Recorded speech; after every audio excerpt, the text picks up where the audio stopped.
The Korean mafia boss was putting up posters on the street, desperate for the slightest clues about his missing mother. His hands, usually steady enough to pull a trigger without a tremor, shook as he smoothed the paper against the cold brick wall of an alleyway. Kang Dae was a man whose name whispered terror through the neon-lit corridors of Seoul, yet here in the biting wind, he looked like nothing more than a fractured soul. He pressed the tape down with unnecessary force, his knuckles white. Beside him, his loyal henchman, Sang-hee, held a stack of 1,000 more flyers, each bearing the grainy image of a woman with silver hair and a gentle, lopsided smile. It had been 21 agonizing days since she had vanished from her garden. The police had offered nothing but bureaucratic shrugs, and his own vast network of informants had come up empty. Kang Dae felt a suffocating weight in his chest, a mixture of rage and a hollow, gnawing grief that he couldn't suppress. He looked at the face on the poster, the woman who had raised him in poverty and kept his heart from turning entirely to stone. "We will find her, boss," Sang-hee whispered, though the uncertainty in his voice betrayed him. Kang Dae didn't respond. He simply grabbed another poster, his eyes scanning the indifferent crowd passing by. Every face was a stranger, every shadow a potential threat, and every second that ticked by felt like a physical blow to his ribs. He was the king of an empire built on blood, yet he was powerless to find the one person who gave his life meaning. The rain began to drizzle, a cold, gray mist that threatened to turn the paper in his hands to pulp, mirroring the disintegration of his hope. He stared at the empty street, the flickering streetlights casting long, distorted shadows that seemed to mock his desperation. He was a man who took what he wanted, who commanded legions, but tonight, he was just a son lost in a world that had suddenly become much too large and much too quiet. The bell above the diner door chimed with a lonely, metallic ring as Kang Dae stepped inside, seeking a moment of shelter from the downpour. The air inside smelled of burnt coffee and cheap floor wax, a stark contrast to the sterile luxury of his penthouse. Behind the counter stood a young woman, her dark skin glowing under the harsh fluorescent lights. She wore a crisp white shirt tucked into a red vest, her long black pants moving with a practiced grace as she wiped down the laminate surface. This was Alana, a 25-year-old waitress who had worked double shifts for as long as she could remember. She looked up as the heavy-set men entered, her eyes immediately falling on the damp, crinkled poster clutched in Kang Dae's hand. She froze, the rag in her hand stopping mid-swipe. She had seen that face every day for the last 3 weeks. She had fed that face warm broth and brushed the silver hair that now looked so desolate on the paper. Her heart hammered against her ribs, a frantic rhythm that made her breath hitch. She looked at the man in the expensive wool coat, noticing the hardness in his jaw and the profound exhaustion etched into the corners of his eyes. He didn't look like a customer. He looked like a man standing on the edge of a precipice. Alana swallowed hard, her throat dry. She thought of the elderly woman sitting in her small apartment 3 blocks away, the woman who called herself Amma and spent her afternoons folding napkins into intricate shapes. The woman had appeared on a street corner 3 weeks ago, shivering and unable to remember her own name, let alone how she had traveled so far. Alana had reached out a hand, and the woman had taken it, a silent pact of survival formed in the darkness. Now, seeing the desperation in this man's posture, Alana realized the world was much smaller than she had ever imagined. She stepped around the counter, her voice trembling but clear as she broke the silence of the near-empty diner. "Sir," she began, her eyes locking onto his, "that old woman lives in my house." Kang Dae spun around, his eyes widening with a terrifying intensity that made Sang-hee instinctively reach for the holster beneath his jacket. The world seemed to stop, the hum of the refrigerator and the sizzle of the grill fading into a dull roar in his ears. He lunged forward, not with violence, but with a frantic, starving need for the truth. He grabbed Alana's shoulders, his grip tight enough to bruise, though he didn't seem to realize his own strength. "What did you say?" he roared, his voice cracking with a vulnerability that shocked his henchmen. Tell me again. Where is she? Where is my mother? Alana didn't flinch, though the sheer force of his presence was overwhelming. She saw the tears welling in his eyes, the mask of the cold-blooded leader crumbling to reveal a terrified child underneath. She's safe, Alana whispered, her hands coming up to gently touch his wrists, a gesture of grounding calm amidst his storm. She's at my place. I found her 3 weeks ago near the bus station. She was cold, so cold, and she didn't know who she was. I couldn't just leave her there, sir. I took her home. Kong Dae let out a sound that was half sob, half growl, his forehead dropping to rest against Alana's shoulder for a fleeting, desperate second. The relief was a physical weight, a tidal wave that threatened to drown him. He stepped back, his chest heaving as he tried to regain his composure, though his hands continued to shake uncontrollably. Take me to her, he commanded, though it sounded more like a plea. Please. Right now, Sang-hee moved toward the door, signaling the cars waiting outside, but Kong Dae didn't look at his men.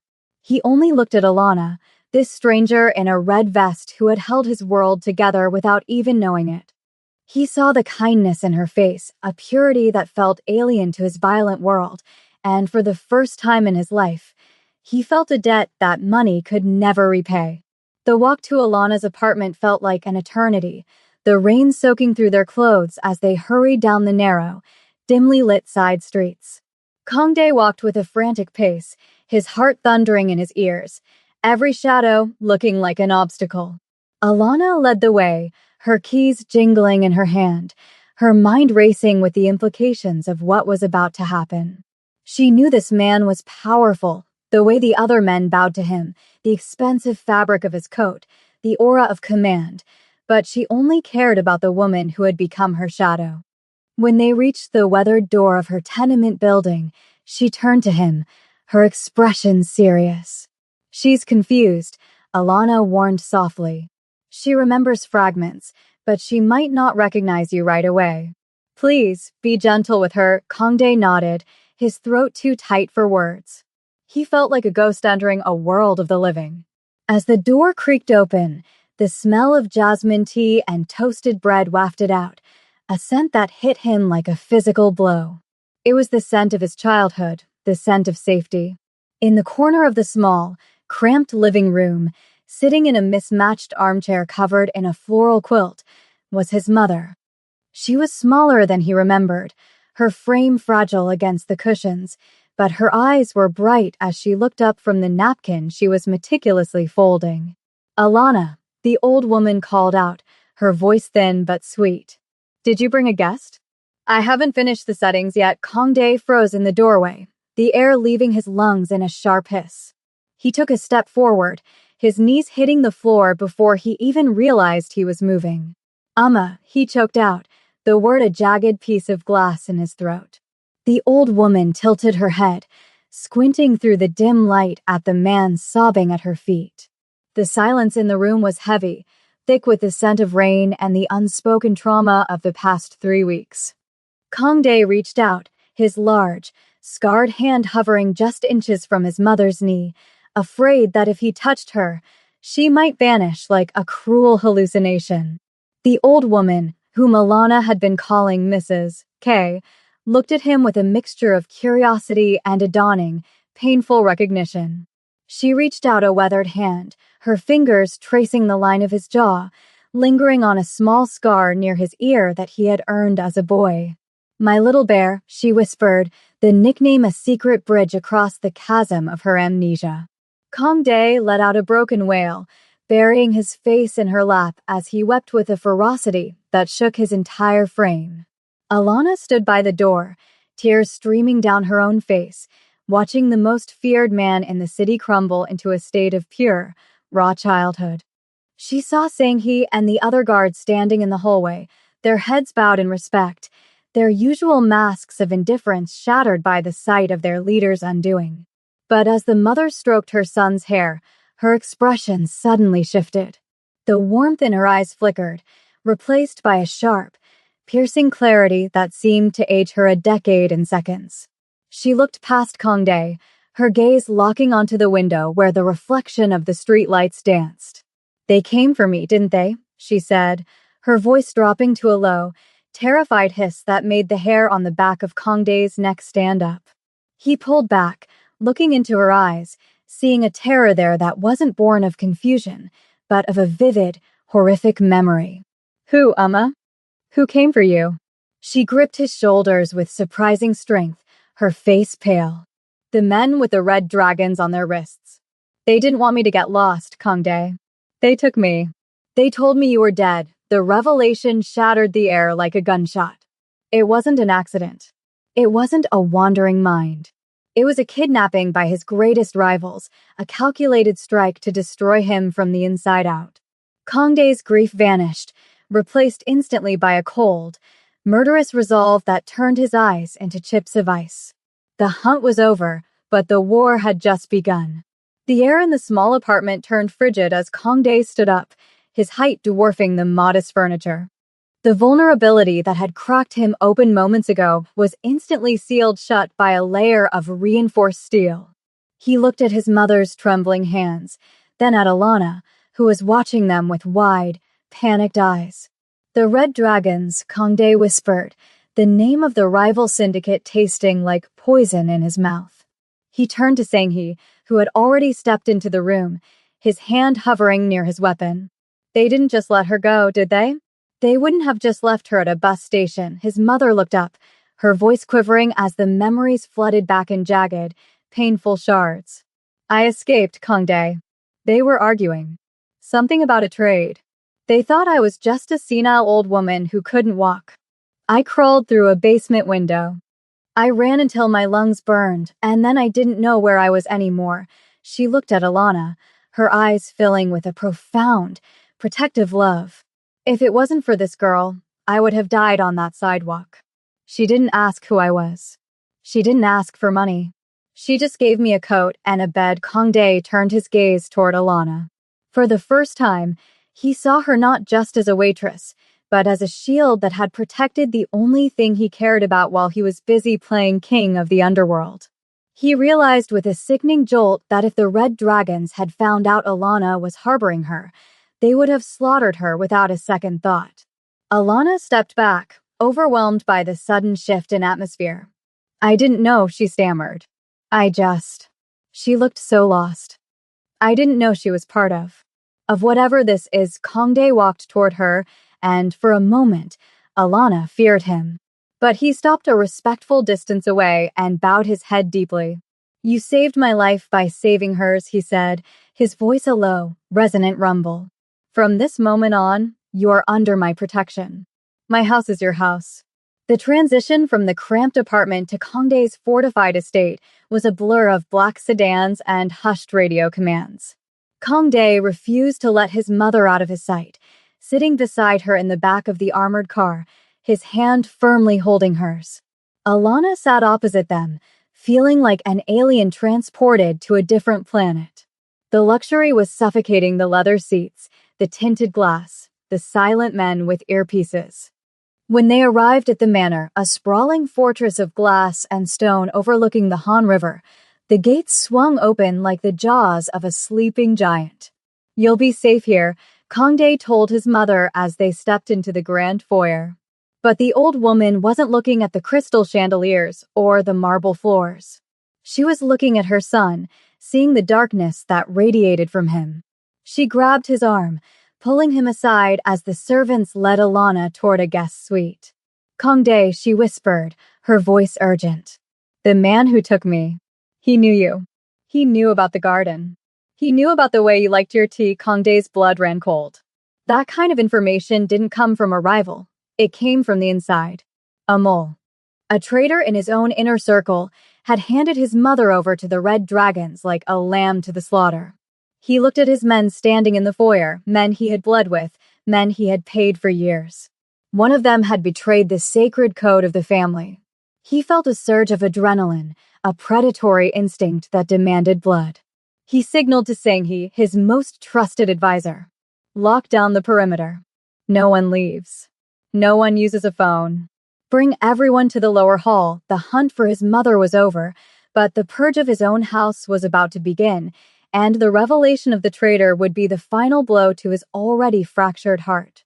In the dim, cavernous basement of the estate, 30 men stood in a perfect line, their shadows cast long against the concrete walls by a single overhead light. Kong Dae walked past them slowly, his footsteps echoing like a funeral knell. He didn't scream. He didn't even raise his voice. He simply looked into their eyes, searching for the flicker of guilt, the bead of sweat that would betray the rat. My mother was gone for 21 days, he began, his voice dangerously calm. For 21 days, I didn't sleep. I didn't eat. I put up posters like a common beggar while one of you sat in my house, eating my bread. Knowing exactly where she was, he stopped in front of a young man named Minho, a prodigy he had personally mentored. Minho's eyes darted to the side for a fraction of a second. It was enough. Kong Dae reached out, his hand moving with the speed of a viper, grabbing the boy's wrist and twisting it upward. There, hidden beneath a watch strap, was a fresh, small tattoo of a red dragon. The silence in the room became absolute, a vacuum of sound that felt like it would implode. Minho began to shake, his knees giving way as he fell to the floor. They promised me a territory, the boy sobbed, the words tumbling out in a pathetic rush. They said they would just hold her for a week.